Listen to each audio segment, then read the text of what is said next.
අද මං කතා කරන්න යන්නේ ගැහැණිය ගැන. දනුගේ කවිසිතත් දනුගේ සංකල්පනාත් මෙන්න මේ විදිහට තමයි ගැහැණියව දකින්නේ. දනෝ දහත් මැද සැගව ගමන් යති. එසේ වොත් හිස රකුසොලුහු බදිති. මනෝ ලෝකවල සෙනෙහි අදිති. රැකගෙන කුටුම්බය දුක් ගැහැට විදිති.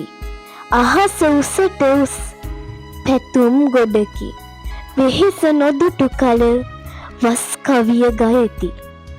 ගැහැණිය කියන්නෙම නිති කුම්භ මලක් වගේ. හරිම ලස්සනට හිනා වෙන නමුත් සියුම් ස්පර්ශයකදී පවා සංවේදී වෙන. ඉතින් ගැහැණිය සුන්දර සුකොමල වස්තුවක් වුණත් ඇය සුරකිය යුතුයි. තමන් විසින්මත් සමාජයේ විසිනුත් මන්ද මුළු ලොවක් ඇයගේ සුන්දරත්වය සේම යහගුණ දකින ඇසින්ම ක්ෂණිකව ඇයව පාදූවිල්ලක් බවට පත්කරලීමේ ප්‍රවණතාවයකුත් දැක්විය හැකි හේතුව නිසා. ඉතින් ඇය ලදරගිකව යුවතියකව බිරිඳක මවක යෙහෙළියක සේම කිරියම්මා කෙනෙක් වී පවා සමාජයට පවුලට වටිනාකමක් දෙන්නේ ඇය නැතුව බැරි චරිතයක් වෙමින්.